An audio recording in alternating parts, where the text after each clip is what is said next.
አቢሲኒያ ኢትዮጵያ ስሟ ሲጠራ የታሪክ ገጾች በክብር ይገለጻሉ። የነገሥታት ዘውዶች ይደምቃሉ። የጀግኖች ጎራዴ በፀሐይ ይብረቀረቃል። የቀይ ባህር ማዕከል ለራሱ ክብር ይገዛል። አቢሲኒያ ሀገር ብቻ አልነበረችም፣ የሥልጣኔ ምንጭ፣ የጀግንነት አምድ፣ የሀብት መዝገብ፣ የነጻነት አርማ፣ የክብር ዘላለማዊ ዙፋን ነበረች። ወሰኗ በድንጋይ የተሳለ መስመር አልነበረም። ተጽዕኖዋ ደንበር አያውቅም ነበር።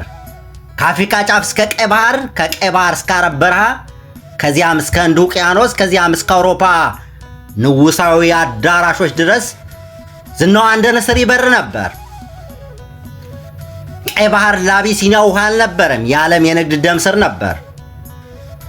በወደቦቿ የቆሙ መርከቦች ወርቅ፣ ዝሆን ጥርስ፣ ዕጣን፣ ሽቶ፣ ቅመማ ቅመሞችን፣ ቆዳን፣ የእርሻ ምርቶችን፣ ውድ ስጦታን ወደ ዓለም ያጓጉዙ ነበር። ከዓለም የመጣው ወርቅና ብርም ወደ አቢሲኒያ ይፈስ ነበር። ገንዘቧ የንግስና ክብር ነበር። የራሷን የወርቅና የብር ሳንቲም በማተም ለዓለም እኔ የተደራጀው መንግሥት ነኝ ብላ ያሳየች ሀገር ነበረች።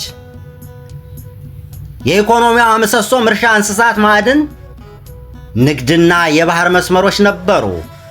ሀብቷም እንደ ወንዝ ይፈስ ነበር። ጀግኖቿ ጎራዴ ሲመዙ ጠላት ከመግባቱ በፊት ይርድ ነበር። ፈረሶቻቸውን ሲጋልቡ ምድር ትንቀጠቀጥ ነበር። ባንዲራዋ ሲውለበለብ የነጻነት ነፋስ ይነፍስ ነበር። ለዚህም ነው አቢሲኒያ የጦር ኃይል ብቻ ሳይሆን የመንፈስ ኃይል ተብላ የተከበረችው። ከአውሮፓ መኳንንት እስከ እስያ ነጋዴዎች፣ ከአረብ ሱልጣኔቶች እስከ አፍሪካ ነገሥታት ድረስ አቢሲኒያ በክብር ትጠራ ነበር። የእሷን ሀብት የማያደንቅ፣ የእሷን ጀግንነት የማይፈራ፣ የእሷን ስልጣኔ የማያወድስ መንግሥት ለማግኘት አስቸጋሪ ነበር። አቢሲኒያ የዘመን ጥላ አይደለችም።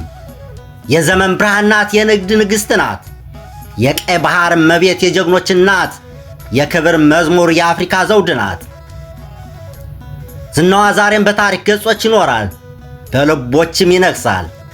አቢሲኒያ የጊዜ ጥላ አይደለችም፣ የዘመናት ፀሐይ ናት።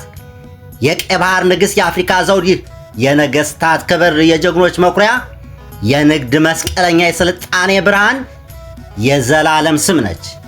ኢትዮጵያ ሀገራችንን ፈጣሪ ባርካት። ሰላም ሁኑ። ቴዎድሮስ ሽፈራው ነኝ።